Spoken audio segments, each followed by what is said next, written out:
Okay, so now I will go fast anyway. And we have to understand the action of this binding, the consequence of this binding. And it is formalized here as the interaction between the ligand and the receptor that we saw before toward the biological effect going through transduction systems. So the receptor, second messengers, effector, etc., to the biological effects. So I skip this one, which is a concentration-dependent response. And just to tell you that you start at 0 and you go to a maximum. And this idea made that we were interested to make the parallel between the occupation of the receptor and the biological effect. And this is the law of mass action, reporting the percentage of the maximal effect in hyperbole or in semi-logarithmic representation, sigmoid. Except that we change something because we are speaking now about effect, and effect the change by A for agonist.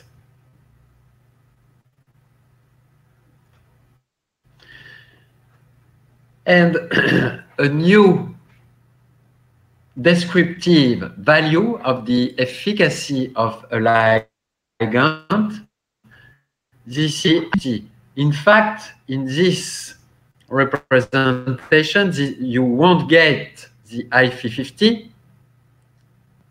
you will get the P IC50 because this is expressed as the logarithm of A. Anyway, EC50 corresponds to the efficacious concentration 50 capable of, so the concentration of A capable of inducing 50% of the effect. Meanwhile, you have characterized your effect and you know where is the maximal effect.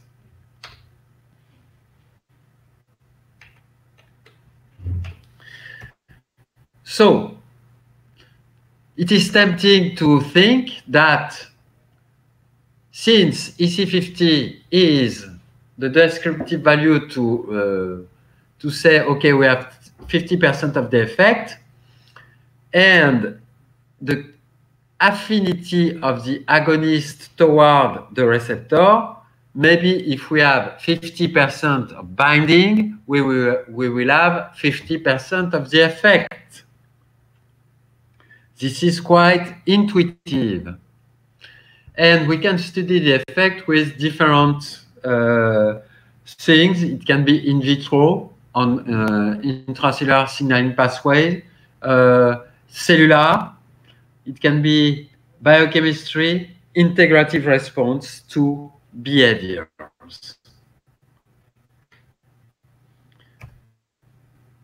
I recall here the interaction between a ligand and the receptor, and the ligand is now the agonist. And Clark, in 1926, proposed that the efficacy of the compound was directly related to the binding of the agonist on receptors. So if you 50% of binding, you will have 50% of the effect. Once you reach 100% of binding, you will have 100% effect. So the binding would be strictly related to the effect. It's wrong.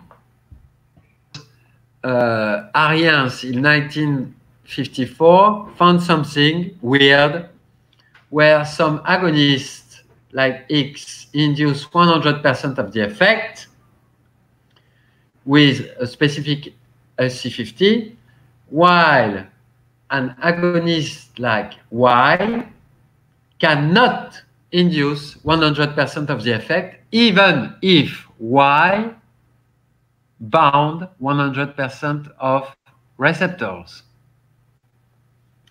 And you have other compounds like Z, which bind on the receptor but induce no effect. So Arians in 1954 proposed the existence of the intrinsic activity. And this is the occupation of the percentage occupancy of receptors, the occupancy of receptors, which is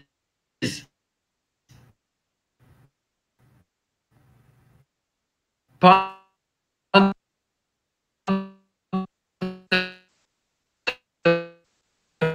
or weighed by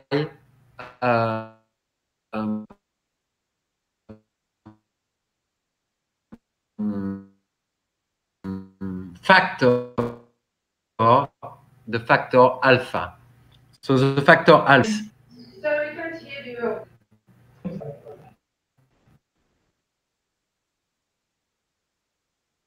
Okay, I'm activating the microphone. Can you hear me? Yes. Okay. Yes, now it's good. Okay, that's good now, but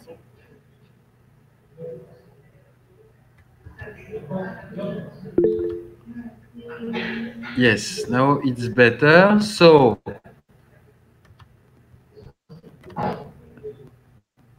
I'm presenting my screen.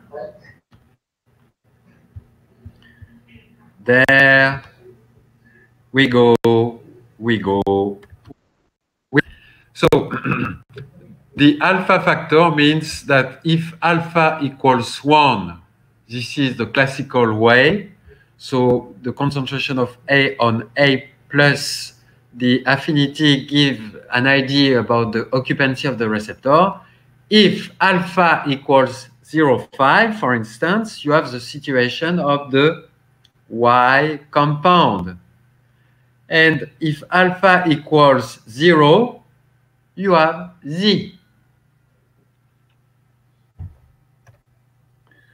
So here, this is another way of showing the factor alpha for the intrinsic activity.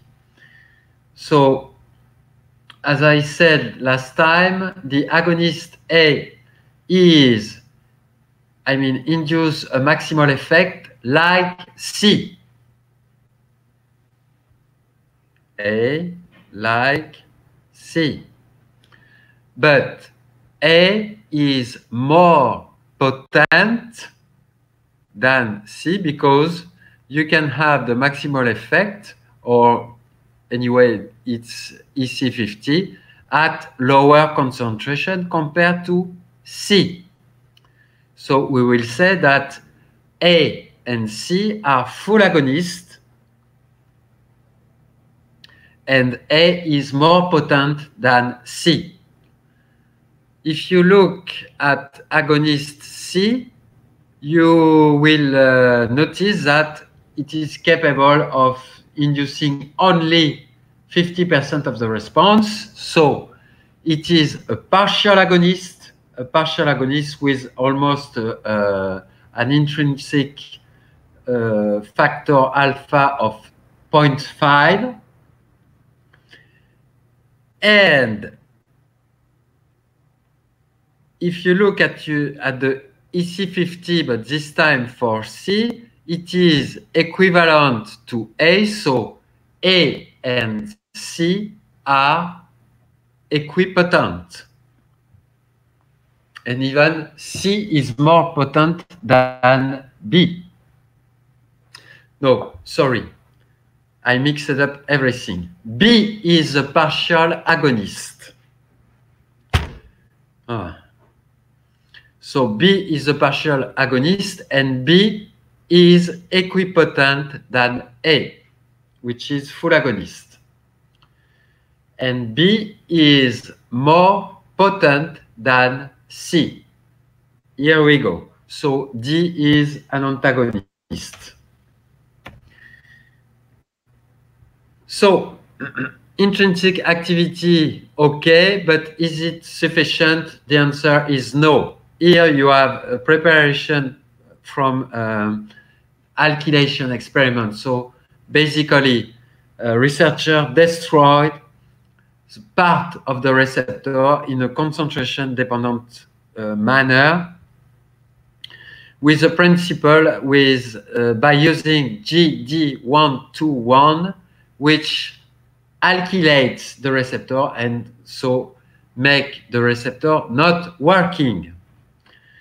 And they did that in the isolated Guinea pig ileum. So they check at the contractile response of the ileum with histamine. So if you look at the situation of controls, you will see a wonderful sigmoid response corresponding to the effect of histamine.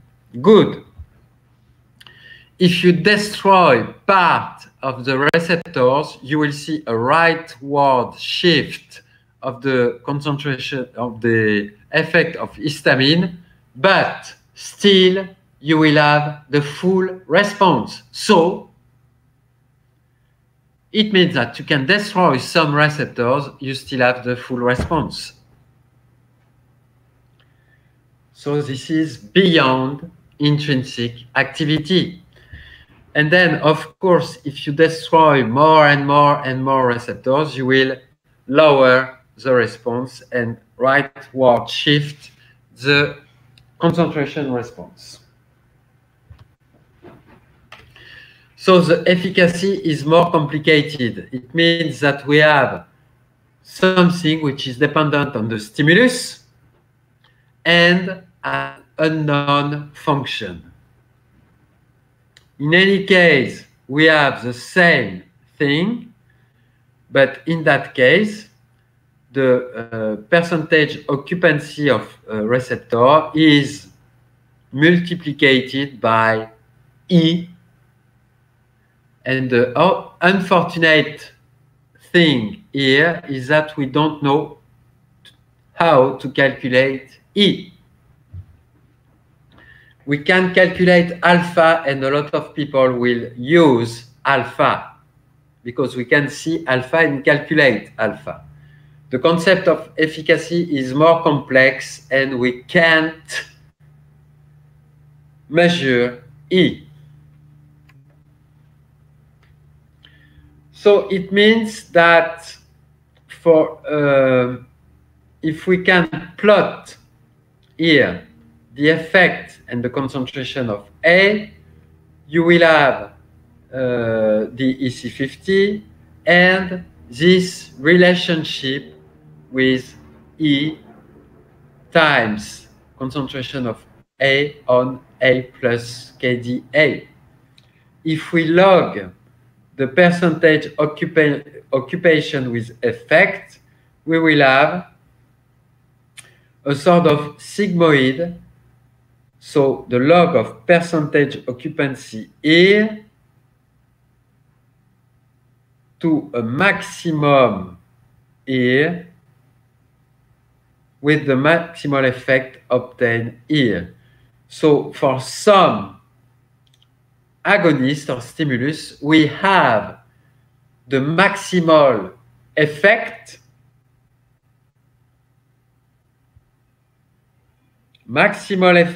here when you don't have the maximal occupancy, which is here.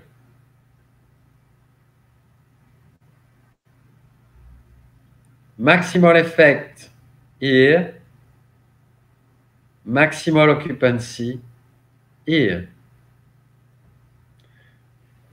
So it's true for some agonists and not for others. So you will check this and play with this. A is the more potent, but the less efficacious. D is the more efficacious, but the less potent. So this is not clear, the affinity, the potency, and the efficacy. There are probably some connection, but this is not clear. And we still don't know, but this is beyond the scope of the lecture. Now, we have the classification of antagonists. You all know competitive and non-competitive antagonists. Competitive means that they are surmountable. Non-competitive, that means that they are not surmountable. For instance, if you destroy the receptor, it's kind of antagonism, and this is, of course, not competitive. And the use of the competition is interesting because you can play and do displacement curves. For instance, you have the effect of an agonist. This is a control situation, which gives here the EC50 for the agonist and the maximal effect. In presence of one concentration of B, you have a displacement, but surmountable. In presence of concentration B2, you have another displacement, but still you can have a new EC50 and the maximal effect, etc., etc. So these are displacement curves.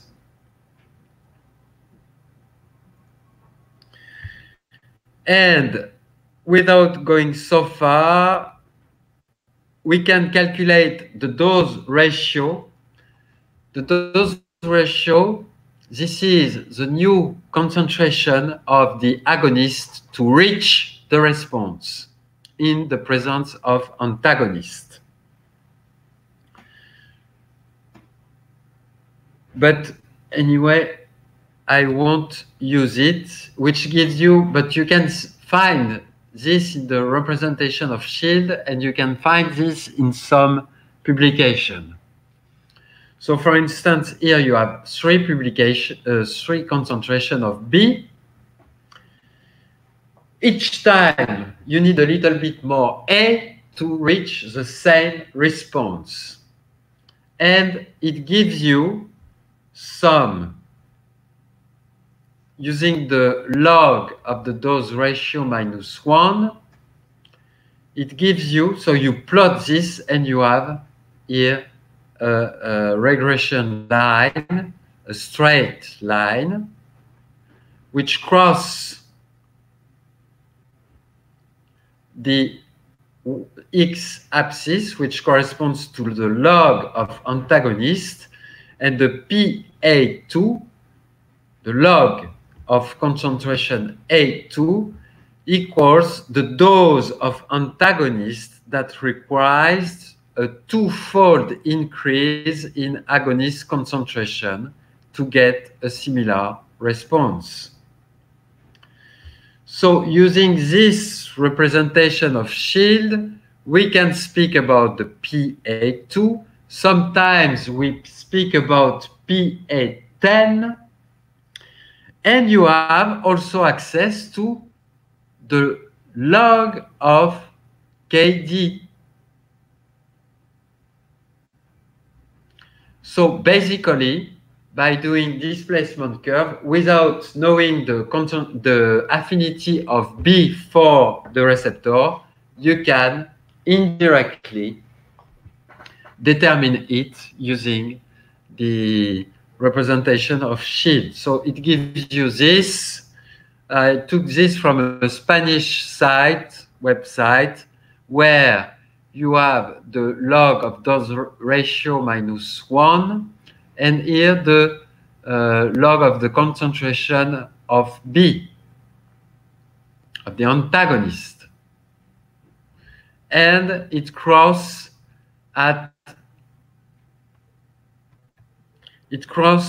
the x-axis and gives you the PA2. So first you start by the displacement. You calculate the new concentration of the agonist, not the antagonist, but the agonist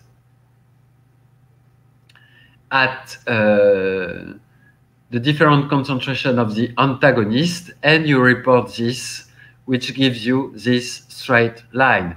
So this is a common way to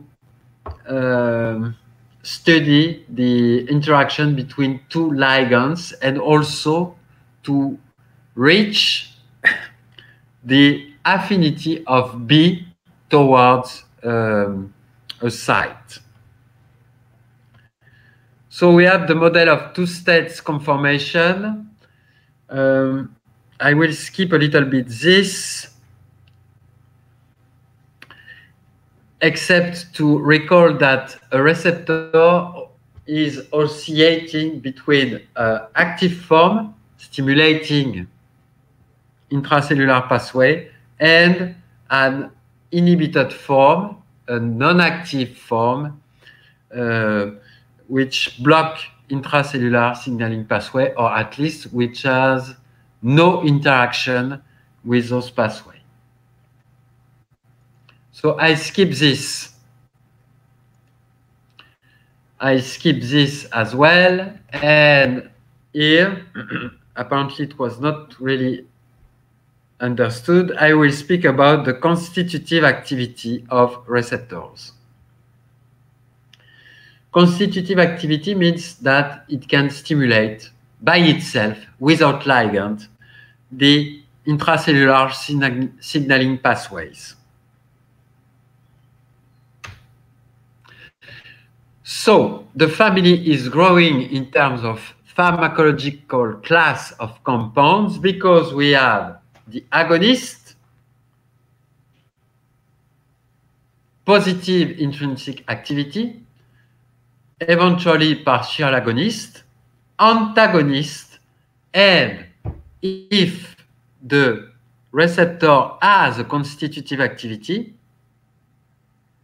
we could have inverse agonist agents that block the own activity of the receptor.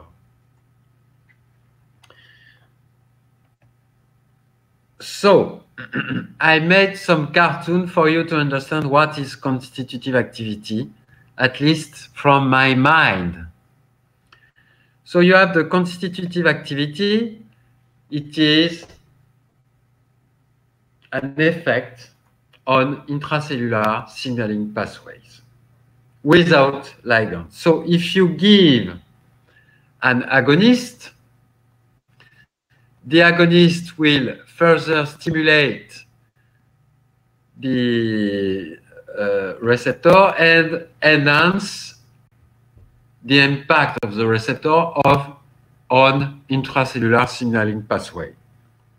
Then the inverse agonist, you have the constitutive activity of the receptor, impacts on intracellular signaling pathway. In the presence of the inverse agonist, you stop this activity.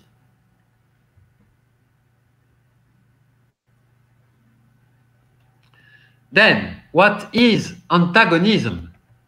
Antagonist, so in case of constitutive activity, the receptor impacts on intracellular signaling pathway.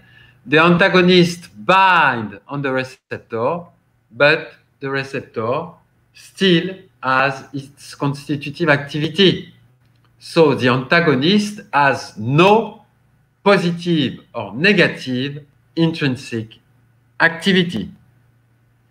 So, and it becomes one of the main important pharmacological tools because the antagonist is absolutely required to determine if the response of agonist or inverse agonist are really occurring through the receptor of interest. So with the antagonist, you block the action of the agonist and you block the action of inverse agonist.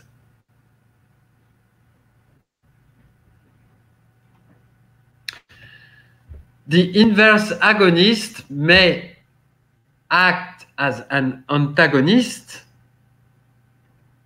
because, okay, but it acts on its own, but it can prevent the action of the agonist. So a lot of inverse agonists were used as antagonists, and this is not that big deal because the constitutive activity of receptors, at least in physiology, is quite rare.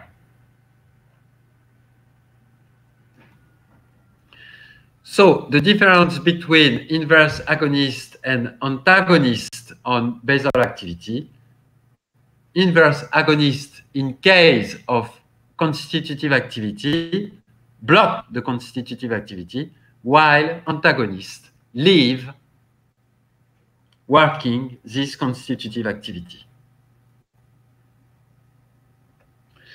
So I just briefly mentioned the two states model, but this is not sufficient. This is not sufficient, and you can pay attention to this example. So this is a receptor for serotonin, serotonin 2C receptor expressed. So you inject mRNA, you look in cilial hamster ovarian cells, CHO cells. So this is a heterologous system of expression for receptor and studying the pharmacology, the molecular pharmacology of some receptors. And they used two readouts. One, inositol accumulation, which is linked to the activity of phospholipase C, and as arachidonic acid release, which is linked to phospholipase A2. And now this is your job. You will look at this at home, but look at this. Bufotenin. So very first point. Serotonin 2C receptors are capable of stimulating two circuits, not one, but two. And in fact, 3, 4, 5. So the concept of one receptor and one G protein is wrong. There is a canonical pathway, indeed, but most of the time, 7 transmembrane receptor can coupled with more or less affinity different distinct G proteins. And here you have a good example. So bufotenin increase both arachidonic acid release and IP accumulation. Good. And this is not the case for TFMPP or quipazine, which enhance more IP accumulation compared to arachidonic release. And then if you look at DOI or LSD, DOI, not the other ones, are hallucinogenic compounds, psychoactive drugs, and capable of inducing sort of psychosis. If you look at DOI or LSD, first, you can say, okay, DOI is a full agonist for PLA2 activity, but a partial agonist for PLC activity. And you can also say that LSD is a partial agonist, a very partial agonist for arachidonic acid release, and a very, very, very low partial agonist for IP accumulation. So you have two circuits, and agonists do not, depending on the agonist, do not have exactly the same influence on all circuits. So, of course, the two-state model represented in B or eventually R in A is not sufficient. So the active conformation in all cases will be better for the binding of the agonist, while the inactive conformation will be promoted by inverse agonist and maintained by inverse agonist. Then, what does it mean? What does it mean? The activation, the conformation of the activation of the receptor. It means something diverse. Probably it activates, or it is ready to activate different G proteins, beta-arrestin, and something else, but it depends on the agonist.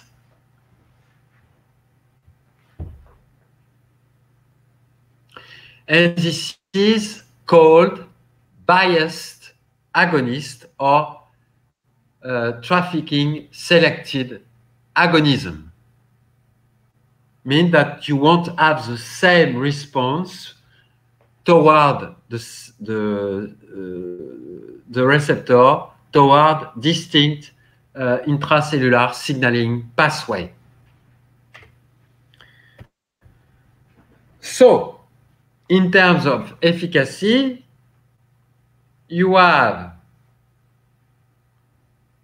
the full agonist, the partial agonist, the neutral antagonist, so the pure antagonist,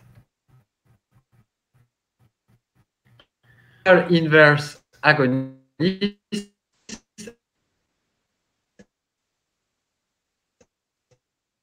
and the full inverse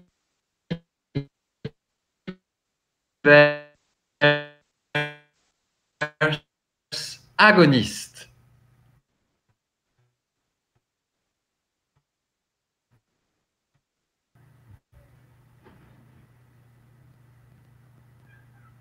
Okay. So, slide.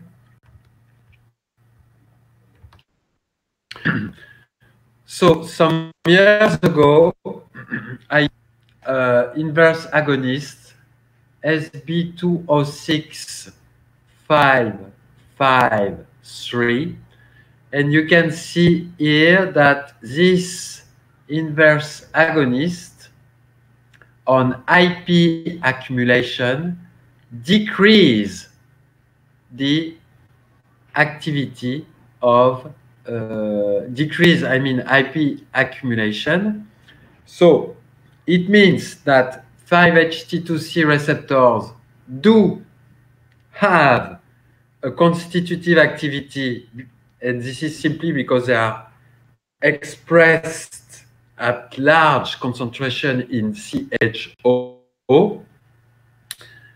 And the fact that SB206 inhibits this IP accumulation means SB206 is an inverse agonist.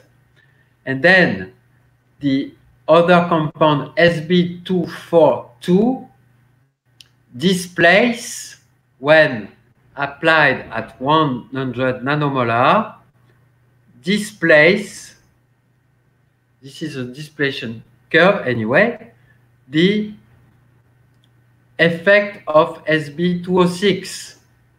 So this is a kind of surmountable antagonism. And we were surprised to see that SB242 was a weak agonist compared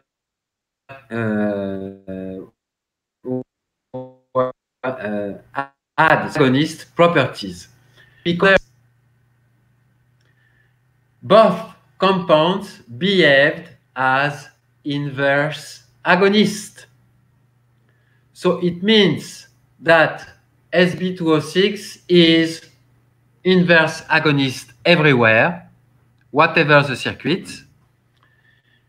Serotonin, it is not shown here, is agonist on all circuits. I mean, arachidonic acid release or GTP gamma S binding. But SB242 can be agonist or weak agonist and inverse agonist. That's the reality. And this is more complicated, you see, compared to simply the binding of a molecule on the receptor. This is more complicated, and this is molecular pharmacology. And I will stop here for today. Do you have questions? Do you have questions? Thank